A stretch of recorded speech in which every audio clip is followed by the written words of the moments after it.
வணக்கம். இது நிலா கிச்சன். இன்றைக்கி நம்ம ஃபெஸ்டிவல் ஆரம்பிக்கிறதுனால கல்லடைக்கிறான் அப்படிங்கிற ஒரு டிஷ்ஷு.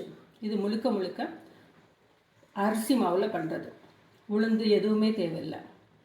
அரிசி மாவு, தேங்காய், முட்டை, சுகர் இவ்வளவு தான் இதுக்கு தேவை.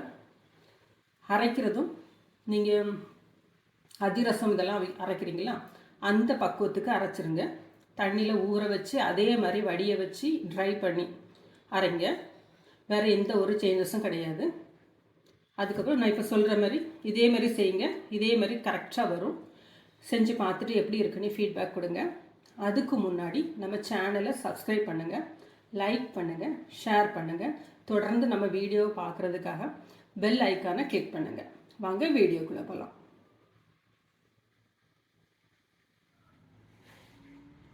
பச்சரிசியை நல்லா வாஷ் பண்ணி தண்ணி விட்டு ஒரு 2 hours ஊற வச்சுருங்க. ஊற வச்ச பிறகு தண்ணியை நல்லா களைஞ்சிட்டு நிழல் உலர்த்தி எடுத்துடுங்க.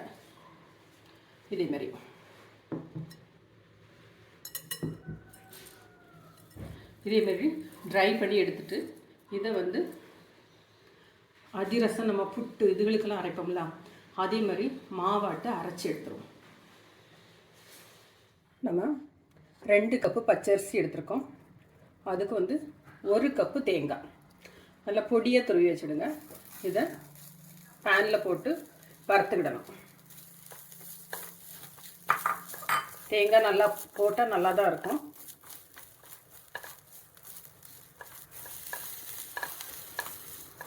பொடியாக துருவிக்கிடுங்க. இதோட ஈரப்பதம் நல்லா போகிற அளவுக்கு வறுத்துக்கிடுங்க.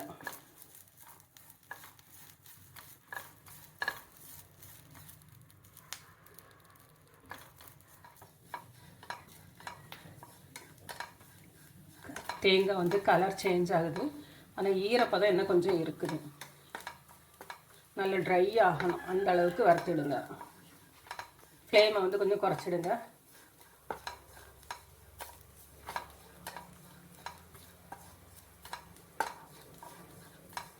இதுக்கு ஏலக்காய், சுக்கு எதுவுமே கிடையாது. ரொம்ப சிம்பிளான கொஞ்சம் இன்க்ரீடியண்ட் உள்ள ஒரு டிஷ்ஷு.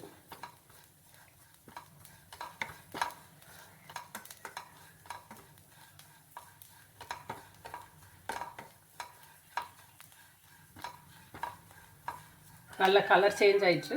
இந்த அளவுக்கு போதும். இதை இப்போ ஸ்டவ்வை ஆஃப் பண்ணிடலாம்.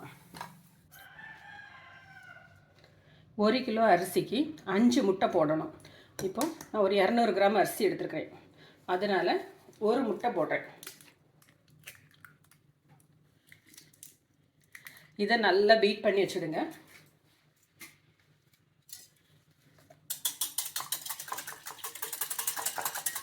கேக்குக்கு அடிக்கிற மாதிரிலாம் அப்படியெல்லாம் அடிக்கணும். இதோட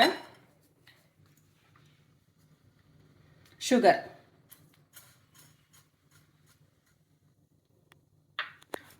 1 கப் அரிசிக்கு 1/3 சுகர்.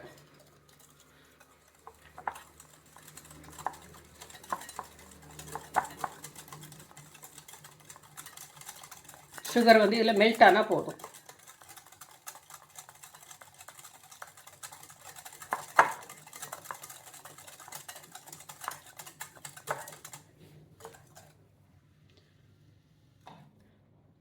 பச்சரிசி பாருங்கள், நம்ம அரைச்சது புட்டு மாவு பதத்துக்கு அரைக்கணும்.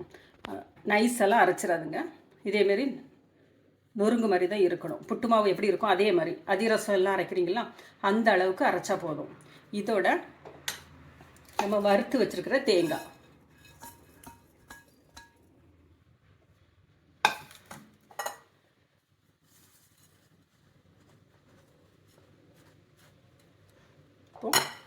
கலந்து வச்சுருக்கிற முட்டை, சுகர். 1 முட்டை கரெக்டாக இருக்கும்.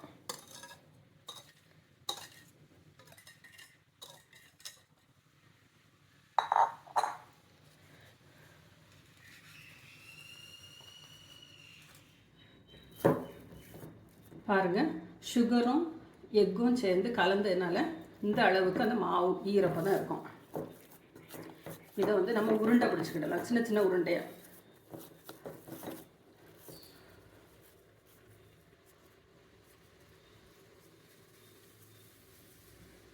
இந்த அளவுக்கு ஒரு கோலி கொண்ட அளவுக்கு இதேமாரி எல்லா மாவுமே உருண்டை பிடிச்சி வச்சுக்கலாம்.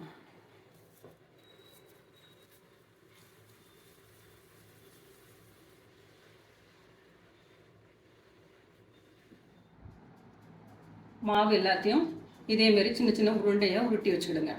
இப்போ இதை ஆயிலில் ஃப்ரை பண்ணி எடுத்துடலாம். இதை இப்போ ஃப்ரை பண்ணி எடுத்துடலாம். எண்ணெய் நல்லா சூடாக இருக்குது. அதில்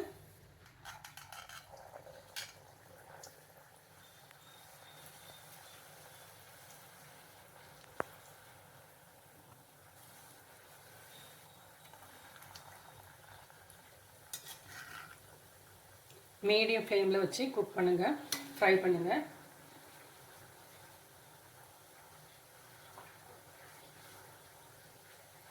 மாவு எல்லாமே நல்லா உள்ளே வர வெந்து வரணும்.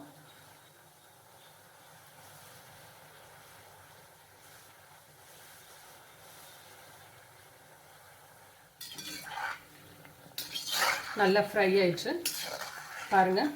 இதே மாதிரி தான் லைட்டாக வெடிச்சு இருக்கும். இது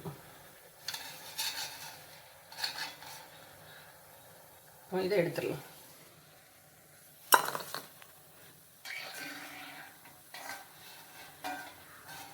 சாப்பிட்றதுக்கு ரொம்ப நல்லாயிருக்கும். குழந்தைங்க விரும்பி சாப்பிடுவாங்க. இந்த சீடையிலேருந்து பார்க்குறதுக்கு சீடை மாதிரி இருக்கலாம், ஸ்வீட் சீடை மாதிரி. ஆனால் அதில் கம்ப்ளீட்டாக டிஃப்ரெண்ட்டு. நம்மளோட கல்லடைக்காய் ரெடி ஆகிடுச்சு பாருங்கள். ஒன்று ஒன்றா லைட்டாக எப்படி வெடித்து கொடுக்கும். ஃபுல்லாலாம் வெடித்து சீடை மாதிரி செதறலாம் செய்யாது. எல்லாமே இப்படி தான் இருக்கும். இதுதான் கரெக்டான பக்குவம். மீடியமான ஃப்ளேமில் நீங்கள் வந்து ஃப்ரை பண்ணி எடுங்க. ஏன்னா நம்ம ரவுண்டாக இருக்கிறதுனால உள்ளே வேகாமல் இருக்கிறதுக்கு சான்ஸ் இருக்குது. மாவு எல்லாமே பச்சையாக இருக்கிறதுனால மீடியம் ஃப்ளேமில் ஃப்ரை பண்ணி எடுங்க. இதேமாரி நீங்களும் செஞ்சு பார்த்துட்டு எப்படி இருக்குன்னு ஃபீட்பேக் கொடுங்க. இந்த ஃபெஸ்டிவல்லாம் வந்துட்டுருக்குது, உங்களுக்கு செய்கிறதுக்கு நல்லாயிருக்கும். முட்டை சாப்பிடாதவங்க ஆப்ஷனலாக திக்கான தேங்காய் பால், ஒரு ஃபுல் தேங்காவோ பெரிய தேங்காய் இருந்தால் பாதி தேங்காய் எடுங்க. அதை திக்காய் எடுத்து முட்டைக்கு பதிலாக சேர்த்துடுங்க. வேறு எதுவுமே சேஞ்ச் பண்ண வேண்டாம். இதே மாதிரி செய்யுங்க. தேங்க்யூ.